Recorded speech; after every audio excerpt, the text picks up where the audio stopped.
રાજકોटના જંગલેશ્વરમાં આવતીકાલે સૌથી મોટું ડિમોલિશનની કામગીરી છે। મેગા ડિમોલિશન પહેલા જંગલેશ્વરમાં ચુસ્ત પોલીસ બંદોબસ્ત ગોઠવાયો છે। જંગલેશ્વર વિસ્તારને 7 ઝોનમાં વહેંચાયો છે। દરેક ઝોનમાં અધિકારી, ટેકનિકલ સ્ટાફ અને સુપરવાઇઝર તૈનાત છે।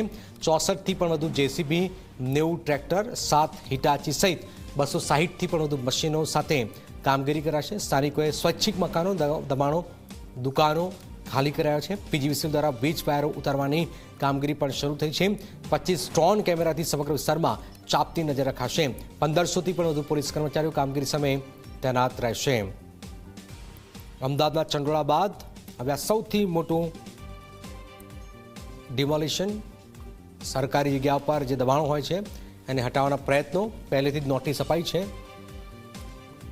આ અગાઉ સતત ચંડોળા અને ત્યારબાદ આ સૌથી મોટી વિસ્તાર છે અને ત્યાં લોકો હવે જઈ રહ્યા છે। હાલાકી ત્યાંના સ્થાનિક લોકોએ કહ્યું છે કે અમારું જે રોજા ચાલી રહ્યો છે અમને 1 મહિનાની મોહલત મળવી જોઈએ, પણ સોમવારથી આ ડિમોલિશન કામગીરી હાથ ધરાશે।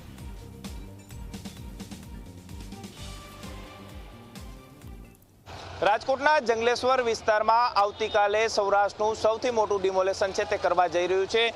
ખાસ કરીને અત્યારે રાજકોટ મહાનગરપાલિકા દ્વારા તમામ તૈયારીઓને આખરી ઓપ છે તે આપવામાં આવી રહ્યો છે અને 1500થી વધારે જે લોકો છે તેમને અત્યારે સૂચનાઓ છે તે આપવામાં આવી રહી છે। લોકો સ્વૈચ્છિક રીતે અત્યારે મકાનો છે તે ખાલી કરી રહ્યા છે અને અત્યારે આપ દ્રશ્યોની અંદર જોઈ શકો છો કે દાદાનું બુલડોઝર છે તે અત્યારે જંગલેશ્વર વિસ્તારની અંદર પહોંચી ચૂક્યું છે।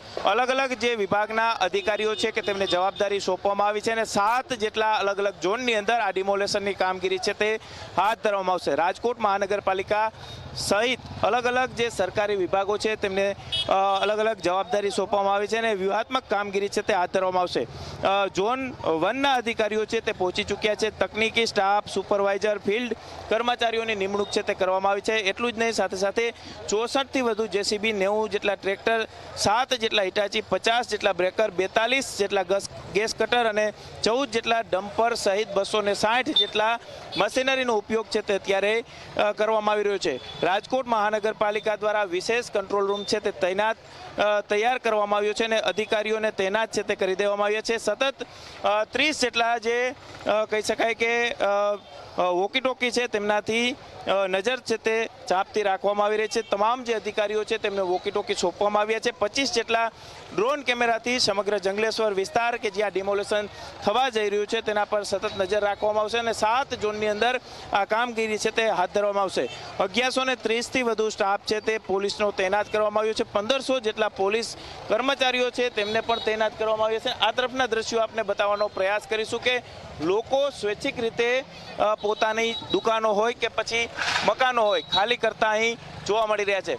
પીજીવીસીએલના કર્મચારીઓ છે તેમને પણ જવાબદારી છે તે સોંપવામાં આવી છે અને પીજીવીસીએલના જે વાયરો હોય તે પણ અત્યારે કાપવાની કામગીરી છે તે અત્યારે હાથ ધરવામાં આવી રહી છે। મહત્વની વાત એ છે કે સ્વૈચ્છિક રીતે લોકો પોતાના મકાન છે તે તોડતા અહીં જોવા મળી રહ્યા છે, કારણ કે જે રીતના સતત નોટિસો આપવામાં આવી, લોકોને સમજાવવાનો પ્રયાસ કરવામાં આવ્યો। આગેવાનો દ્વારા પણ લોકોને સમજાવવામાં આવ્યા હતા કે ટીપીનો જે રોડ અહીંથી પસાર થઈ રહ્યો છે આ રોડ માટે જે દબાણો કરવામાં આવ્યા છે તે દબાણો સ્વૈચ્છિક રીતે દૂર કરી દેવામાં આવે, નહીં તો જો જેસીબીથી મકાન પાડવામાં આવશે તો મોટું નુકસાન થવાની ડર છે તે રહેતો હોય છે ને એટલા માટે જ લોકો સ્વૈચ્છિક રીતે પોતાના દુકાન હોય કે મકાન હોય તે પાડતા અહીં નજરે પડી રહ્યા છે।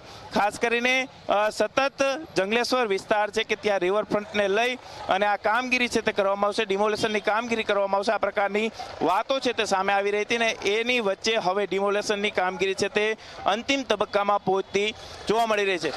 1357 જેટલા એવા આસામીઓ છે, દબાણકર્તાઓ છે કે તેમને કોર્ટ દ્વારા નોટિસ આપવામાં આવી છે। આ એ સિવાયના જે તમામ લોકો છે જેમને નદી કાંઠાના જે પટ વિસ્તાર છે કે તેની અંદર દબાણો કર્યા છે, એટલું જ નહીં, સાથે સાથે ટીપીનો રોડ જે જગ્યાથી પસાર થઈ રહ્યો છે ત્યાં પણ જે દબાણો થયા છે તેના ડિમોલેશનની કામગીરી છે તે હવે હાથ ધરવામાં આવી રહી છે। અને ખાસ કરીને જંગલેશ્વર વિસ્તાર કે જે સતત ચર્ચાઓની વચ્ચે રહ્યો છે ને ત્યાં હવે કાઉન્ટડાઉન છે તે ડિમોલેશનનું શરૂ થઈ ચૂક્યું છે અને દાદાનું બુલડોઝર છે તે અત્યારે જંગલેશ્વર વિસ્તારની અંદર પ્રવેશી ચૂક્યું છે।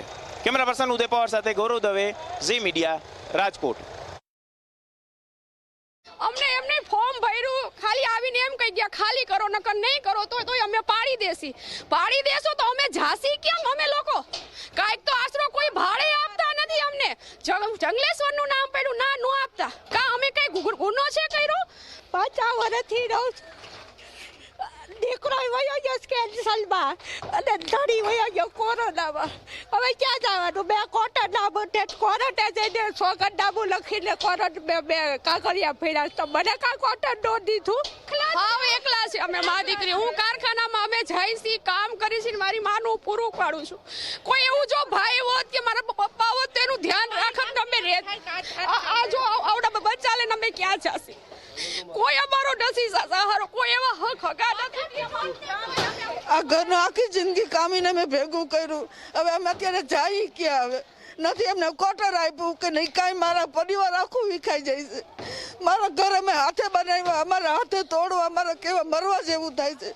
આ ખાલી જીવીએ છે હવે કાંઈ જિંદગીમાં નથી રહ્યું અમારે આ મારા બચાવને લઈને હું ક્યાં જાઉં મારા છોકરાઓ મારું ઘર આખા જિંદગી મારા ધણીએ કાંઈ રિક્ષામાં અમે આ બધું અમારું વહી જાય છે તમે ગરીબ માણસ ક્યાં જાય કે અમને એટલી તો સહાય કરો બે હાથ જોડીને વિનંતી કરીએ કે અમને ક્યાંક કોટર દો તો અમે વયા જઈએ મારા છોકરાઓ લઈને અમે ત્યાં પડ્યા અત્યારે કે નહીં જે જગા ચડે પટમાં નાખી દેવું ગમે સસ્તા ભાવે અમારી વસ્તુ અમે અરમાનથી વસાવી સસ્તા ભાવે દઈ સમજો અમે આવ અમારે રહેવું કે ન રહેવું કે કા અમને મોદી से ઝેર દઈ દે સરકારને તો અમે પીને હુઈ જઈએ તો અમારી જાન છૂટી જાય આ જોવું નહીં અમારે